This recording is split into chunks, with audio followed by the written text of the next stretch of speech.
إن الحمد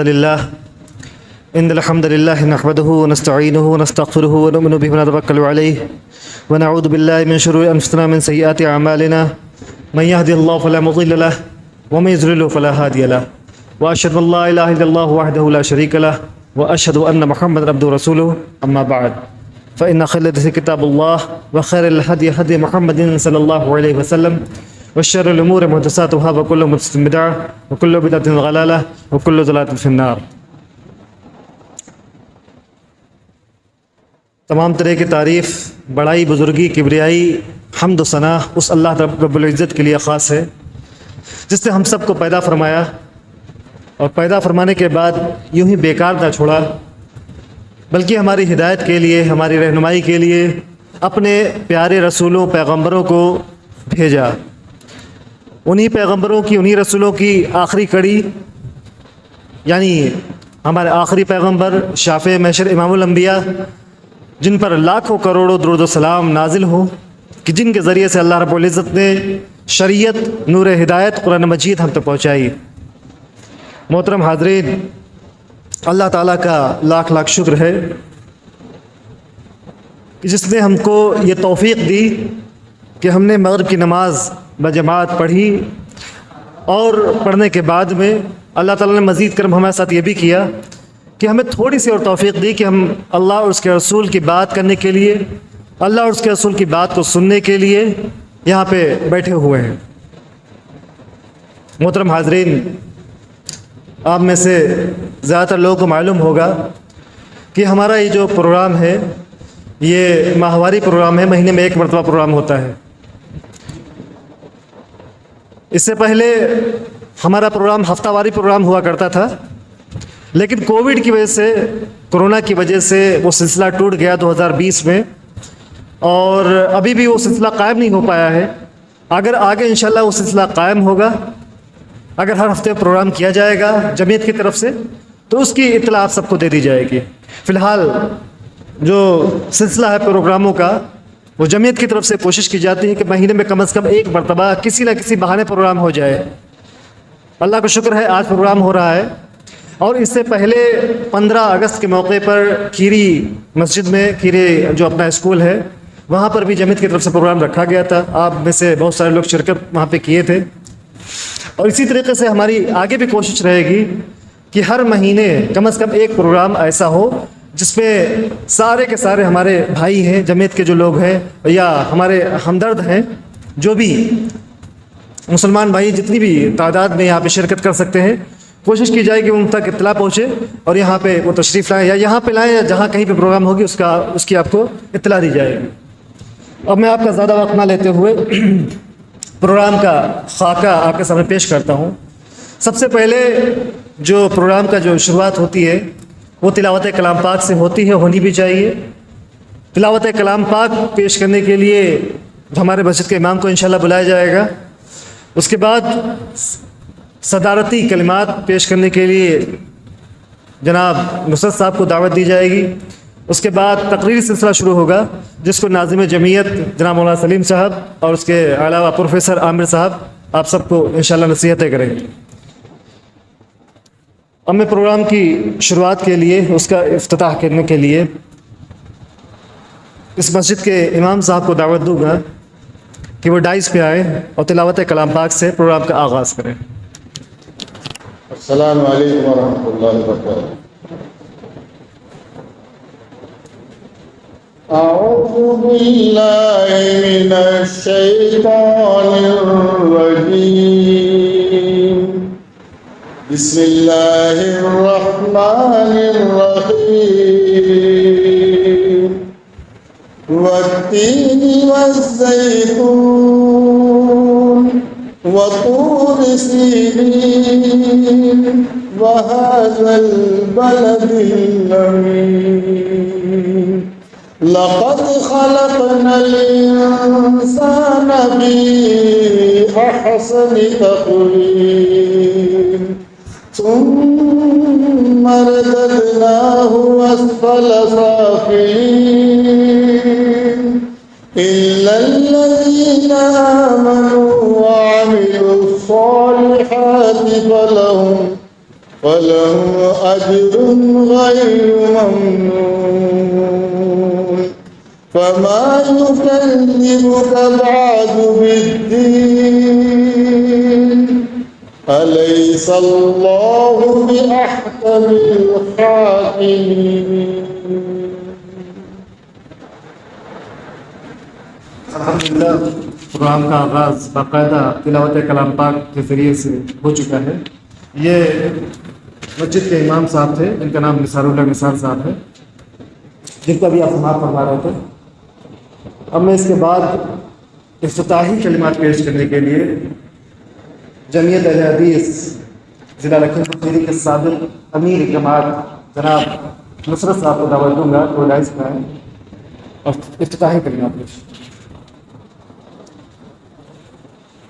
اعوذ باللہ من الشیطان الرجیم بسم اللہ الرحمن الرحیم الحمدللہ رب العالمین والصلاة والسلام علی رسولہ الکریم واصحابہ اجمعین اما بعد رب اشرح لی صدری ویسر لی امری واحلل عقدۃ من لسانی یفقہوا قولی اما بعد اعوذ باللہ من الشیطان الرجیم بسم اللہ الرحمن الرحیم لا علم لنا الا ما علمتنا انك انت العلیم الحکیم لقد انزلنا الیکم کتاب فیہ ذکرکم افلا تعقلون. میرے دوستوں اور بھائیوں، آج اگر ہم دیکھیں ہمارے اور آپ کا جو معاشرہ چل رہا ہے اس میں بد اخلاقی بہت زیادہ، ایک دوسرے کی عزت نہیں کرنا یا ایک دوسرے کے برخلاف اس کو کوئی کلام ایسا کہہ دینا کہ اس کو برا لگ جانا، اور والد و والدین کی بھی نافرمانی عام ہے. والد و والدہ سے اونچی آواز میں آج کل ہمارے بچے جو بات کرتے ہیں یہ عام بات ہے. بہت کم ایسا ہے جو اپنے والد یا والدین کے جو بچے ہیں وہ اپنے ماں باپ کی فرما بردار بن رہے ہیں. اور یہ ہمارا ایسا معاشرہ ہے کہ جب بچہ ہمارا 3 سال کا ہو جاتا ہے تو ہم اسے ایسے اسکول میں ڈالتے ہیں تو ظاہر سی بات ہے، اور ہمارے لیے کوئی دوسرا آپشنس بھی نہیں ہے، تو انگلش میڈیم اسکول ہیں اور ظاہر سی بات ہے وہ غیر مسلموں کے اسکول ہیں. اور آپ یقین مانیے کہ ہم پیسہ دے کر شرک خریدتے ہیں، پیسہ بھی بے انتہا پیسہ خرچ کرتے ہیں، اس کے بعد بھی ہم شرک خریدتے ہیں. یہ ہمارے سامنے ہمارے آپ کے سامنے بہت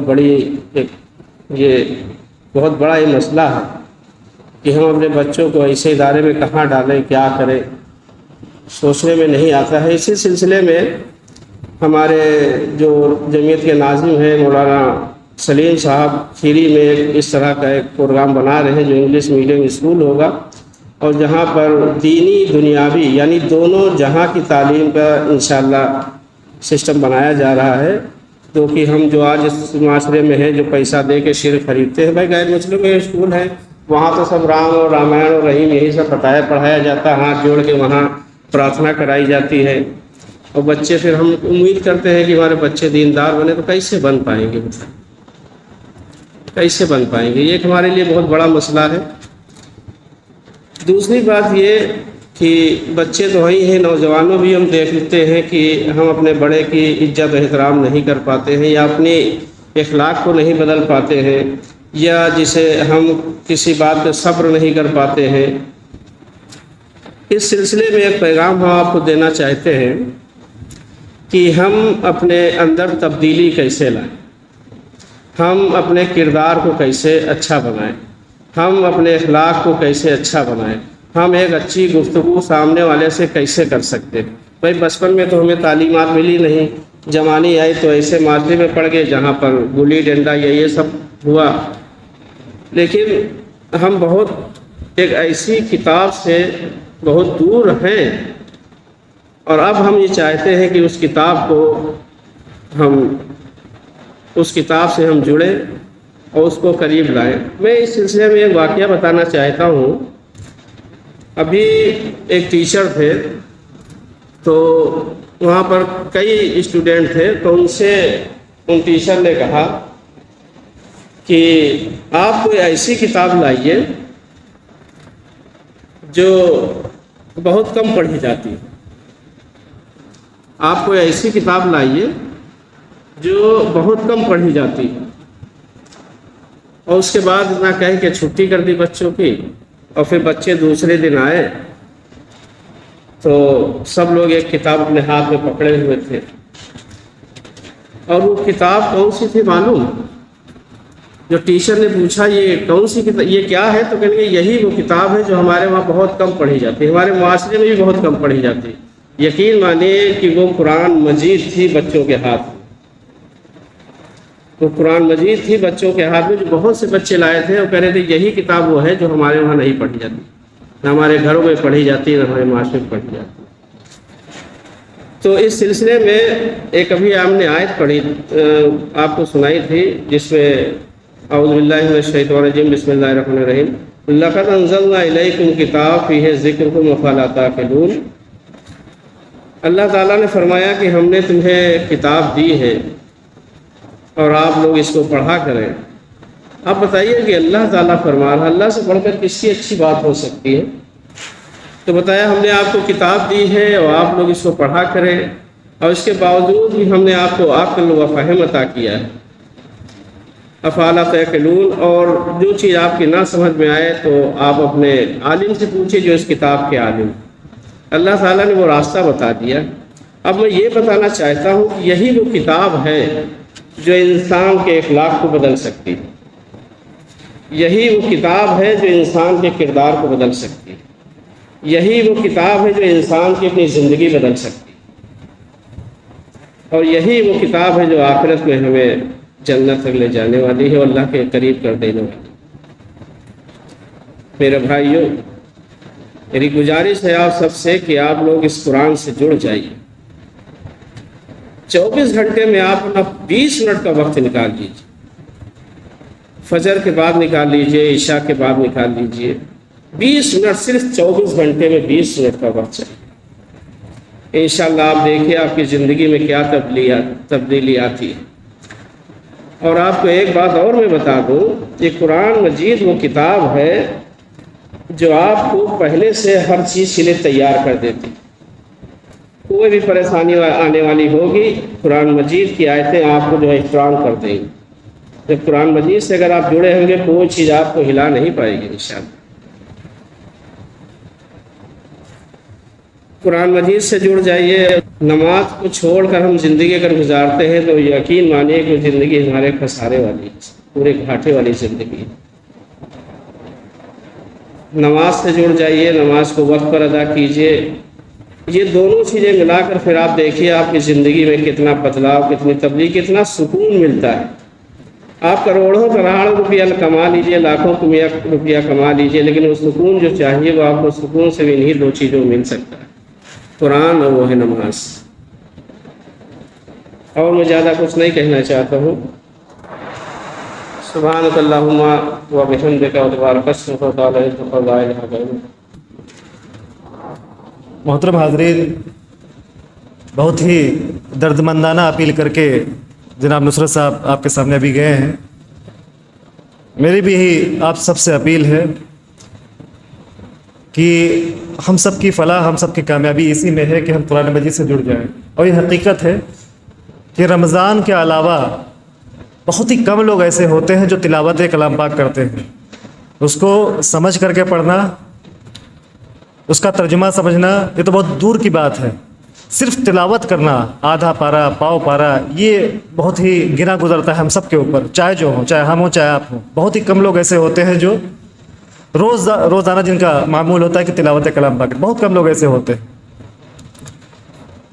تو میری آپ سے درخواست ہے کہ آج ہی سے یہ تہیہ کر لیں اپنے دل میں کہ انشاءاللہ روزانہ تلاوت کریں گے، اور کچھ نہیں تو ایک آیت کا ترجمہ سمجھنے کی کوشش کریں گے۔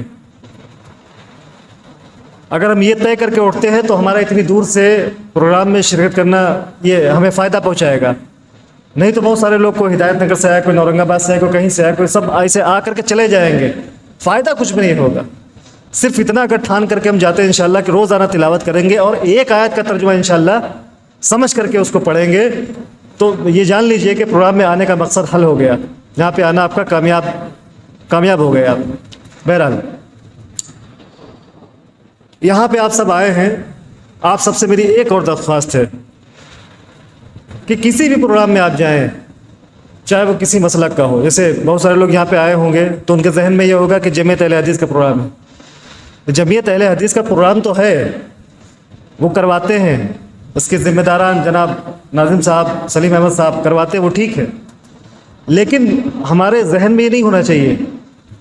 ذہن میں یہ ہونا چاہیے کہ ہم پروگرام میں ایک اللہ اور اس کے رسول کی بات ہوگی، ایسے پروگرام میں شرکت کر رہے ہیں، اور یہاں پہ جو بھی اچھی بات ہوگی، جو بھی قرآن و سنت کی بات ہوگی، اللہ کے رسول صلی اللہ علیہ وسلم کی بات ہوگی، جو بھی قرآن مجید کی بات ہوگی، اس کو انشاءاللہ تسلیم کریں گے۔ یہ ذہن سے نکال کر کے بیٹھے کہ کسی جمعیت کا یا کسی مسلک کا پروگرام ہے، یہ بالکل ذہن سے نکال دیں اور بالکل ذہن کھول کر کے بیٹھیں کہ انشاءاللہ جو بھی بات کہی جائے گی اگر وہ قرآن و حدیث سے ہوگی اس کو تسلیم کریں گے، اس کو مانیں گے، تب انشاءاللہ آپ کو فائدہ ہوگا۔ اور ایسا ذہن بنا کے آئے کہ ہم تو دیوبندی ہیں، ہم تو بریلوی ہیں، ہم کو ان کی سننی ہے، کرنا کچھ نہیں ہے، تو یہ غلط ہے، تو ہمارا آنا بیکار ہے۔ ہم اگر آئے ہیں تو ہم جو بھی دلیل کے ساتھ جو ہمارے بات کہی جائے گی ہمارے سامنے، قرآن مجید سے جس کی دلیل دی جائے گی، حدیث شریف سے جس کی دلیل دی جائے گی، تو اس کو انشاءاللہ تسلیم کریں گے، اس کو مانیں گے۔ اگر نہیں مانیں گے تو اس کو پکڑ ہوگی ہماری۔ تو آپ سب سے درخواست ہے کہ اس کو بھی ذہن میں اپنے رکھ کر کے جو بھی آپ کے سامنے ابھی مقرر حضرات سامنے آپ کے آئیں گے، نصیحت کریں گے، اس کو تسلیم کریں۔ اور میں بہت ہی ادب اور احترام کے ساتھ جمعیت اہل حدیث کے ناظم، جن کی تعلیمی لیاقت یہ ہے کہ انہوں نے عالمیت کی ہے، جامعہ اسلامیہ دلکانہ سدھارتھ نگر سے عالم ہیں، اور اس کے علاوہ عربی بھاشا میں، عربی لینگویج میں انہوں نے BA بھی کر رکھا ہے جامعہ ملیہ اسلامیہ سے، وہ بھی آپ کے سامنے آئیں گے۔ اور موجودہ وقت میں ان کی کوشش ہے کہ وہ کھیری میں جو اسکول چل رہا تھا اس کو انگلش میڈیم اسکول اس کو کھولنے کی ان کی کوشش ہے، بہت ہی زیادہ جد و جہد کر رہے ہیں، اور کوشش یہی اسی لیے کر رہے ہیں تاکہ ہماری جو آنے والی نسلیں ہیں ان کو اچھی تعلیم دی جا سکے۔ جو ڈان باسکو یا چلڈرن اکیڈمی ٹائپ کے اسکول ہیں جہاں پہ بے دینی سکھائی جاتی ہے، کبھی کسی چیز کے نام پر، کبھی کسی آرٹ کے نام پر، کبھی کچھ، اور ناچ گانے سکھائے جاتے ہیں، فنکشنل پروگرام ہوتے ہیں جس پہ ہمارے بچے برباد ہو رہے ہیں، اسی چیز کو ذہن میں رکھتے ہوئے جمعیت نے فیصلہ لیا ہے، جمعیت کے ناظم صاحب نے فیصلہ لیا کہ وہاں پہ انگلش میڈیم ایسا ایک اسکول کھولا جائے گا جس میں ہماری نسلیں جو ہیں، جو آنے والے ہماری نسلوں کے بچے ہیں، وہ انشاءاللہ وہاں پہ ایسی تعلیم حاصل کریں گے جو عصری اور دینی، یعنی جو زمانے کے اعتبار سے تعلیم دی جا رہی ہے وہ بھی دی جائے گی، اور دینی جو تعلیم ہے وہ بھی دی جائے گی انشاءاللہ، ایسی کوشش کی جا رہی ہے۔ اب میں بڑی احترام کے ساتھ ان کو دعوت دیتا ہوں کہ وہ ڈائز پر آئیں اور ہم سب کو نصیحت فرمائیں۔ جناب سلیم احمد جامعی صاحب۔ السلام علیکم ورحمۃ اللہ وبرکاتہ۔ الحمدللہ رب العالمین والصلاة والسلام علی اشرف الانبیاء المرسلین وعلی آلہ وصحبہ اجمعین، اما بعد، اعوذ باللہ من الشیطان الرجیم، بسم اللہ الرحمن الرحیم۔ وَلَقَدْ كَرَّمْنَا بَنِي آدم۔ ہر طرح کی تعریف و توصیف، بزرگی، بڑائی، کبریائی، حمد و ثنا اللہ وحدہ لا شریک کے لیے لائق اور زیبا ہیں، جس نے تنہا اس کائنات کو بنایا۔ بے شک وہی خالق ہے، وہی مالک ہے، وہی رازق ہے۔ سبحان اللہ و بحمدہ، سبحان اللہ العظیم۔ بے شمار درود و سلام نازل ہو ہمارے آخری پیغمبر، شافع محشر، امام الانبیاء، سید المرسلین محمد رسول اللہ صلی اللہ علیہ وسلم پر، جن کے ذریعے اللہ رب العالمین نے ہماری رشد و ہدایت کی۔ محترم حاضرین، جیسا کہ مولانا ضیاء الحق صاحب نے اعلان کیا کہ بہت بڑے بڑے وعدے اور ارادے ہیں ہمارے، اس سلسلے میں ایک بات میں بتا دوں کہ اللہ رب العالمین نے ہم کو یہ جو زندگی دی ہے بہت قیمتی ہے اور وقت بہت کم ہے۔ اگر کوئی انسان کچھ کرنے کا ارادہ کر رہا ہے اور اللہ نہ لینا چاہے تو وہ نہیں کر سکتا، اور ایک انسان ایسا ہوتا ہے جو زندگی بھر باغیوں والی اور سرکشوں والی زندگی گزارتا ہے، لیکن ایک اس کا ٹرننگ پوائنٹ آتا ہے اور وہ اللہ اس کے رسول کی بات سنتا ہے، دین کے قریب آتا ہے اور بہت بڑے بڑے کام کر جاتا ہے۔ ارادے ہیں الحمدللہ، اللہ نے زندگی دی تو انشاءاللہ مثبت انداز میں، اور صرف فکر ہونا ضروری نہیں ہے، فکر سب کے پاس ہے، پریشان سب ہیں اور بڑی دقت اور پریشانی اور بہت ساری چیزیں معاشرے میں ہیں اور ڈسکس بھی کرتے ہیں، لیکن اس کو حل کرنے کے لیے ہم کوشش نہیں کرتے۔ ہم کو کوشش کرنا چاہیے، حتی الامکان اپنی کوشش کرنی چاہیے تاکہ ہم روز قیامت اللہ رب العالمین کے سامنے کھڑے ہو کر کے یہ کہہ سکیں کہ اللہ تو نے جو زندگی ہم کو دی تھی ہم نے تھوڑا بہت کام کیا، ورنہ ہم اور آپ جو کھڑے ہیں سمجھ لیجئے اگر اللہ نہ چاہے تو چھوٹا سا ایک کلوٹ جس کو بولتے ہیں فالج کا اٹیک یا برین ہیمریج، اور پھر آپ چلنے پھرنے اور بولنے اور سننے ساری صلاحیت کھو دیتے ہیں۔ تو جو کچھ بھی ہم کر رہے ہیں اس میں اللہ رب العالمین کی مدد شامل حال ہے، اور انشاءاللہ آپ لوگ دعا کیجئے تاکہ ہم یہ کام کر سکیں۔ میں نے آپ حضرات کے سامنے ایک قرآن حکیم کی ایک آیت پڑھی ہے، سورہ بنی اسرائیل کی آیت ہے یہ۔ الحمدللہ ہم مسلمان ہیں اور ہمارا ایمان ہے کہ قرآن حکیم اللہ کی آخری کتاب ہے، کتاب ہدایت ہے۔ کیا صرف یہ کہہ دینا کہ ہم اللہ کی کتاب کو کتاب مانتے ہیں، کیا اتنے سے کام چل جائے گا؟ ہمارے پاس بہت بڑی نعمت ہے اللہ رب العالمین کی زندگی، اس سے بھی بڑی نعمت ہے کہ اللہ رب العالمین نے ہم کو دین اسلام دے دیا، سب سے بڑی نعمت، کیونکہ اس دین کو اگر قیامت کے دن کوئی پیش کرے گا تو قبول ہوگا اللہ رب العالمین کی بارگاہ میں، اور اگر اس کے علاوہ جو لوگ ہمارے سماج میں جی رہے ہیں، رہ رہے ہیں، بس رہے ہیں، وہ اپنا دین لے کر کے جائیں گے تو وہ ریجیکٹ ہو جائے گا، لوٹا دیا جائے گا۔ کیوں؟ اللہ رب العالمین نے سورہ آل عمران سورہ نمبر 3 کی آیت نمبر 19 میں ارشاد فرمایا، ان الدین عند اللہ الاسلام، اللہ کے نزدیک دین جو ہے وہ مقبول کیا ہے؟ اسلام ہے۔ آیت نمبر 85 میں وَيَبْتَغِي غَيْرَ الْإِسْلَامِ دِينًا فَلَنْ يُقْبَلَ مِنْهُ وَهُوَ فِي الْآخِرَةِ مِنَ الْخَاسِرِينَ، اگر دین اسلام کے علاوہ کوئی اور دین لے کر کے قیامت کے دن لوگ پہنچیں گے تو لوٹا دیے جائیں گے، مردود کر دی جائیں گے، ان کا دین قبول نہیں ہوگا۔ تو سب سے بڑی نعمت یہ ہے کہ ہم کو اللہ رب العالمین نے اسلام دے دیا، جتنا ہم اللہ کا شکر ادا کریں اتنا کم۔ اب دین اسلام میں دین اسلام میں سب سے بیسک چیز ہے قرآن پڑھنا۔ ہم کو کتاب ہدایت پڑھنی پڑے گی، ہدایت کی رہنمائی کی کتاب کیا ہے؟ قرآن حکیم ہے، اس کو پڑھنا پڑے گا۔ اس کو جب ہم پڑھتے ہیں اور سورہ نحل میں جب پہنچتے ہیں تو اللہ رب العالمین نے ایک اور مقام پہ کہا ہے، من عمل صالحا من ذکر و انثی وهو مؤمن فلنحینہ حیاتا طیبہ ولنجزینہم اجرہم باحسن ما كانوا یعملون۔ تم میں سے کوئی بھی شخص، چاہے وہ مرد ہو یا عورت ہو، کوئی بھی اچھا کام کرے گا، نیک عمل کرے گا، اور شرط یہ ہے کہ وہ مومن ہو، فَلَنُحْيِيَنَّهُ حَيَاتًا طَيِّبَةً، تو اس کو ہم طیب زندگی عطا کریں، بہترین زندگی عطا کریں گے۔ کہاں؟ آخرت میں نہیں، دنیا میں۔ حیاتاً طیبہ یہ ہے دنیا کے لیے۔ اس کے بعد کی آیت کا ٹکڑا ہے وَلَنَجْزِيَنَّهُمْ أَجْرَهُمْ بِأَحْسَنِ مَا كَانُوا يَعْمَلُونَ، اور ہم ان کو اجر عظیم دیں گے، بہترین اجر دیں گے جو کچھ بھی کرتے ہیں اس کا آخرت میں۔ زندگی ہماری یہاں بہترین ہونی چاہیے، یہ آیت بتا رہی سورہ نحل کی۔ ذرا آپ جائزہ لیجئے ہمارا اور آپ کا ماحول کا، کیا ہم مسلمان اچھی زندگی گزار رہے ہیں؟ کیا گزار رہے ہیں کہ نہیں گزار رہے ہیں؟ بہت پریشانیاں ہیں نا، بہت دقتیں ہیں، بہت مصائب ہیں۔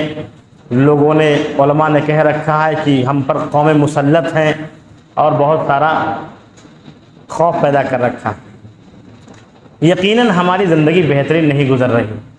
حیاتاً طیباً کا اللہ رب العالمین نے وعدہ کیا ہے کہ طیب زندگی ہم لوگوں کو دیں گے۔ طیب زندگی تو ہے نہیں، تو آئیے دیکھتے ہیں کہ ہم جس اسلام پر عمل کر رہے ہیں کیا یہی اسلام عمل کرنے لائق ہے؟ یہ مت سوچیے گا کہ ہم کو دوسرا اسلام بتانے جا رہے ہیں۔ اسلام قرآن و حدیث میں ہی ملے گا، کہیں اور نہیں ملے گا، لیکن کچھ پہلو ایسے ہیں جن کو ہم سے دور رکھا گیا، جن پر نظریں نہیں ڈالوائی گئیں۔ جیسے ہم سبھی کو معلوم ہے کہ بنی الاسلام علی خمس، اسلام کی بنیاد 5 چیزوں پر ہے۔ توحید، جس کو بتایا نہیں گیا، نماز جو الحمدللہ ہم پڑھتے ہیں، روزہ سال میں 1 بار آتا ہے، زکوٰۃ ہم پر لاگو نہیں ہے کیونکہ ہم تو مانگنے والے ہیں، حج پیسہ ہوگا تو کر لیں گے۔ 5 چیزیں ہیں نا، یہ 5 چیزیں فرائض میں سے ہیں۔ یہ کہا جاتا ہے کہ یہ ستون ہیں اسلام کے۔ توحید کوئی جانتا ہے؟ کوئی نہیں جانتا، بتایا نہیں گیا، بس رٹایا گیا ہے۔ جیسے 2 1 2 2 2 4 2 2 6 پڑھایا جاتا ہے، بس اس کے بعد جب بچوں کو شعور آتا ہے 10th کے بعد، اس کے بعد اس کو پتہ چلتا ہے کہ کیلکولیشن کیسے کرنی ہے، ابھی تو رٹا دیا گیا ہے۔ ہماری زندگی کی عمریں کافی ہو چکی ہیں اور ہم نے صرف فرائض پہ ان پر دھیان دیا ہے اور اسی کو پورا دین سمجھ لیا۔ کیا یہی پورا دین ہے؟ یہ ستون ہیں۔ اگر حدیث پہ ہم غور کریں اور جو ہمارے علماء اکرام بتاتے ہیں ان پر غور کریں تو ستون بتایا ہے، پورا دین نہیں بتایا ہے۔ دین کے ستون ہیں، یہ ستون پر عمارت کھڑی ہوتی ہے، پہلے پلر بنتے ہیں، اس کے بعد دیواریں بنتی ہیں، اس کے بعد آپ کی یہ چھت پڑتی ہے جس کو روف بولتے ہیں۔ وہ کیا ہے؟ سورہ قصص میں آئیے، سورہ قصص سورہ نمبر 28 آیت نمبر 85 میں اللہ رب العالمین نے کہا ہے، ان اللہ فرض علیک القرآن لرادوک الی معاد۔ نبی صلی اللہ علیہ وسلم کو مخاطب ہو کر اللہ رب العالمین نے کہا، بے شک اللہ نے آپ پر قرآن فرض کر دیا۔ جی کیا قرآن فرض کر دیا؟ قرآن تو طاقوں میں رکھا ہے اور اس کو ایسا بہترین لپیٹا ہے کہ رمضان سے پہلے وہ کھلے گا نہیں، یا کسی کی اگر جان نہیں نکل رہی ہے تو کھول کر کے یاسین پڑھ دیں گے، اس کی روح پرواز کر جائے گی۔ یہ ہمارا کلچر ہے۔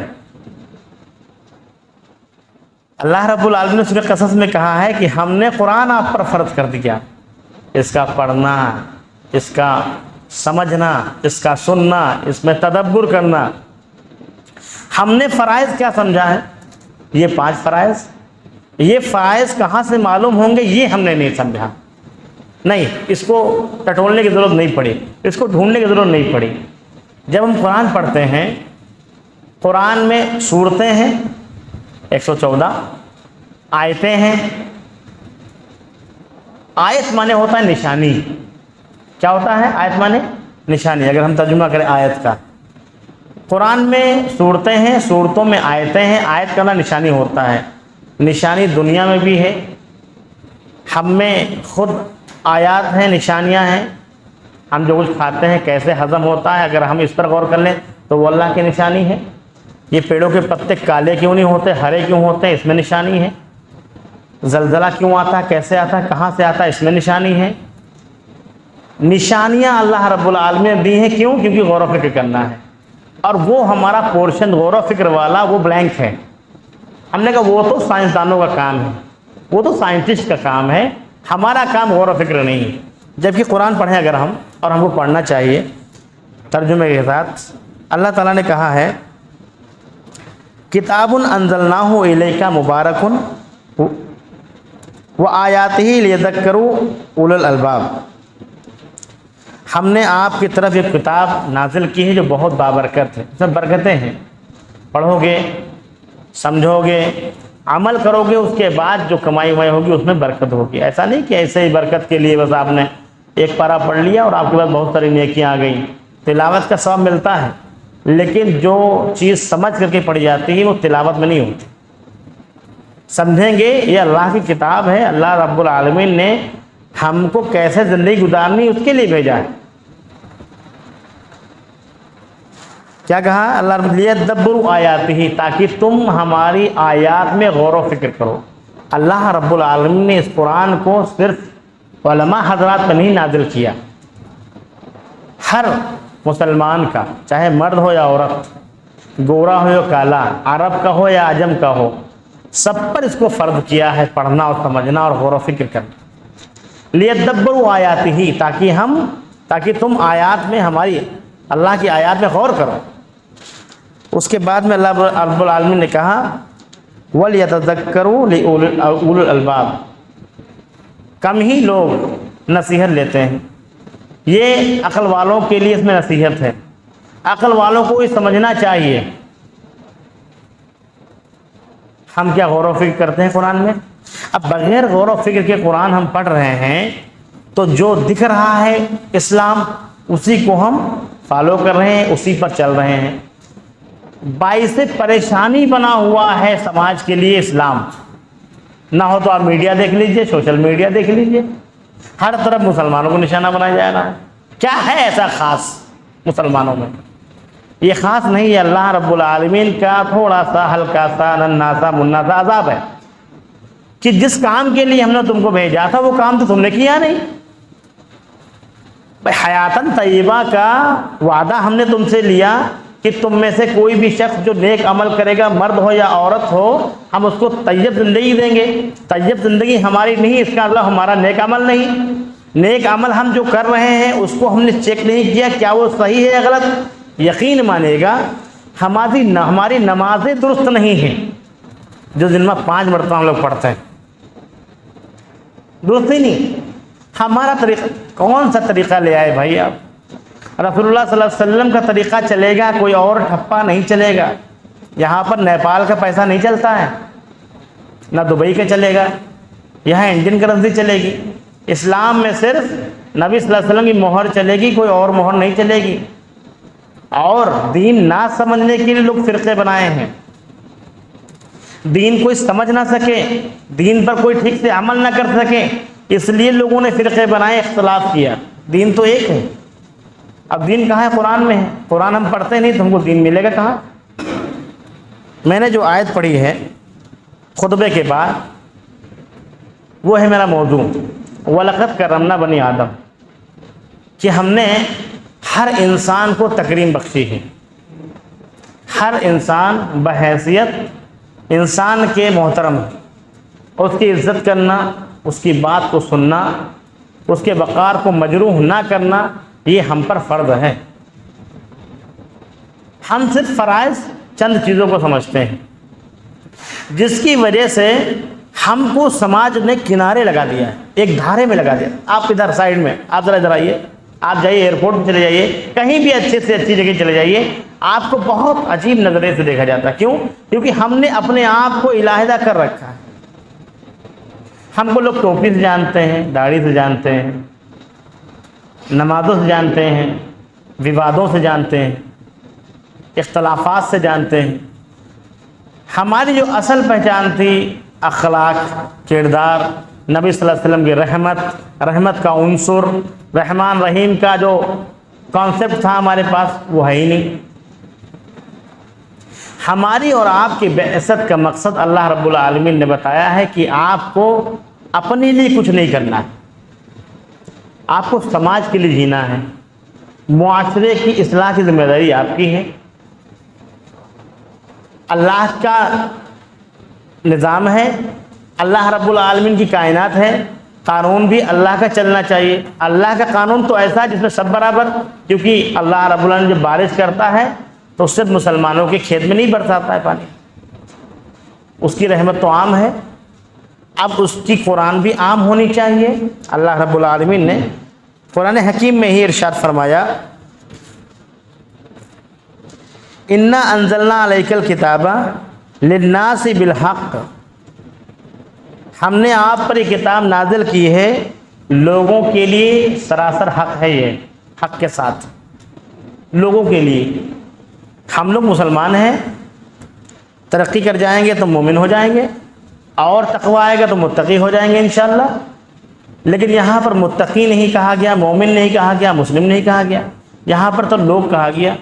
یہ تمام جو لوگ ہمارے معاشرے میں رہتے ہیں ان سب کے لیے قرآن ہے۔ یہ کیا ہم نے کسی کو قرآن دیا؟ جب ہم خود نہیں پڑھتے ہیں تو ہم دوسرے کو، بھائی کوئی اچھی دوا ہم کو لگ گئی، فائدہ ہو گیا، تو ہم لوگوں کو ریفر کرتے ہیں کہ یہ دوا کھا لو گے تم کو بخار میں آرام مل جائے گی۔ کوئی سستی چیز مل گئی کہ وہاں پر جوتا سستا مل رہا، وہاں لے لیا ہم نے، لوگوں کو بتا دیا. ہم کچھ خریدیں ہی نہ، پھر ہم پرچار کریں کہ فلاں مارکیٹ بہت سستا ملتا ہے اور فلاں چیز بہت اچھی ہے. یہ تو جھوٹ ہو گیا. اسی طریقے سے ہم نے قرآن نہیں پڑھا، قرآن کے مفاہیم کو سمجھا نہیں، غور و فکر پر دھیان نہیں دیا. ہم کو اپنی زندگی کی ویلیو نہیں پتہ ہے، ہم کس مقصد سے آئے ہم کو نہیں پتہ ہے. کیوں؟ کیونکہ سب کچھ تو قرآن بتاتی. ہاں ایک الزام لگا سکتے ہیں آپ معاشرے پر، اپنی ذمہ داری سے اگر ہٹنا ہے تو ایک الزام بہت اچھا ہے، یہ ہمارے علماء کرام کچھ نہیں بتاتے. کیا الزام ہے؟ ہمارے علماء، اب علماء میں سبھی آتے ہیں، میں پارٹیشن نہیں کروں گا، نہ فرقے بناؤں گا نہ مسلک بناؤں گا. علماء دین کے داعی ہیں، اگر وہ نہیں بتا رہے ہیں تو آپ کی ذمہ داری ہے کہ آپ قرآن پڑھیں. میں نے پہلے کہہ دیا قرآن صرف عالموں کے لیے نہیں نازل ہوا ہے، علماء کے لیے نہیں نازل ہوا. ہماری اور آپ کی زندگی علماء کے سہارے نہیں ہیں. کیوں؟ بھائی ہر چیز میں ہم کمپیئر کرتے ہیں بڑے سے بڑے آدمی کو، بڑے سے بڑے بزنس مین کو، بڑے سے بڑے کامیاب انسان کو.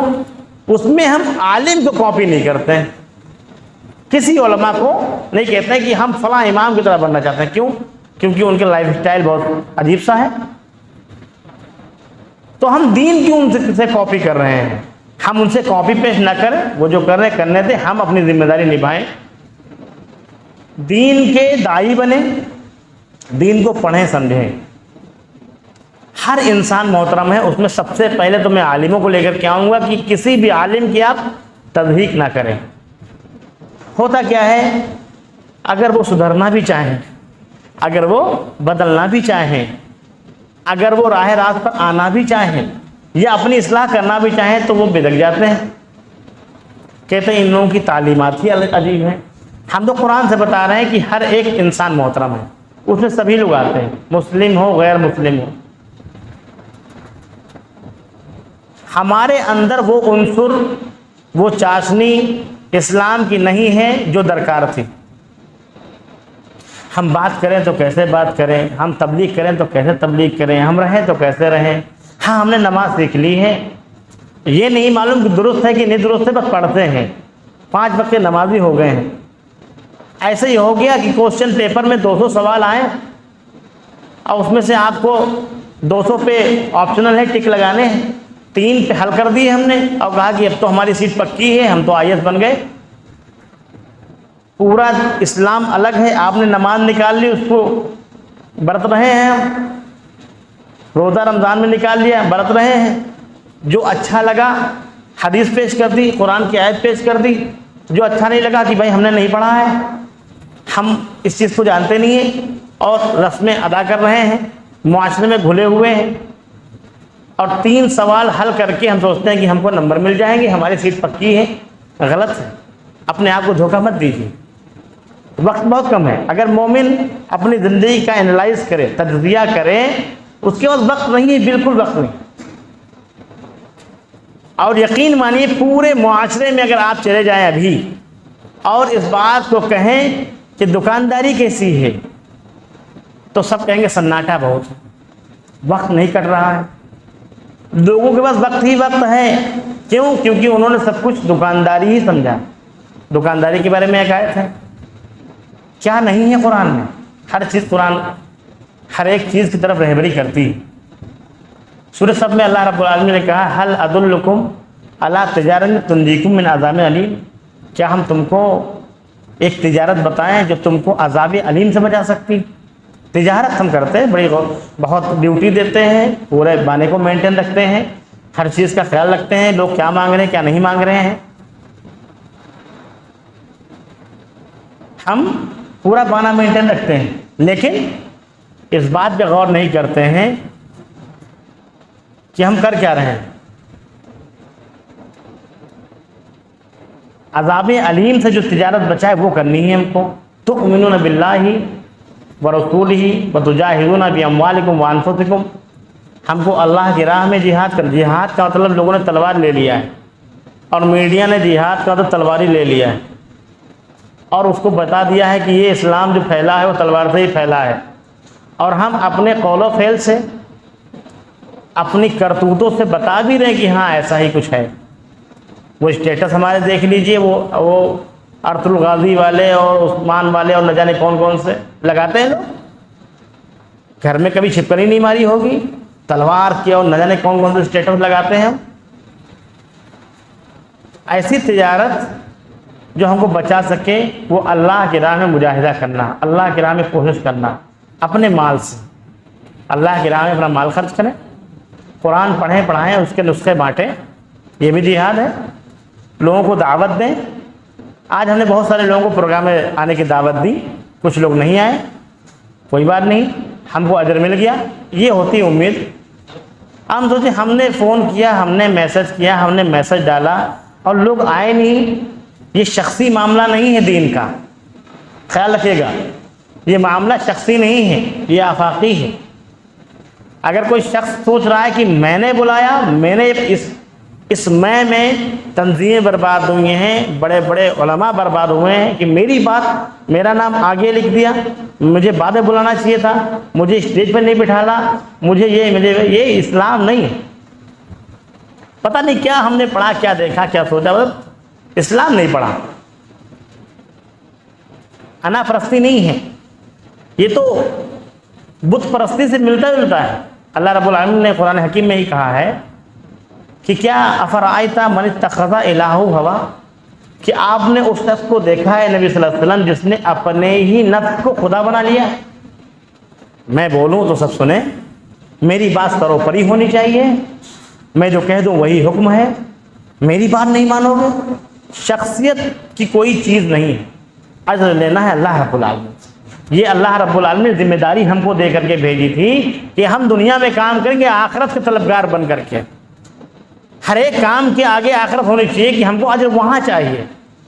کوئی بھی نیک عمل کرتے ہیں ہم کو فوراً, جیسے دہاڑی مزدور ہو رہے ہیں بالکل, ہم نماز پڑھی فوراً لاؤ, ترنت دعا مانگ لی پھٹ سے.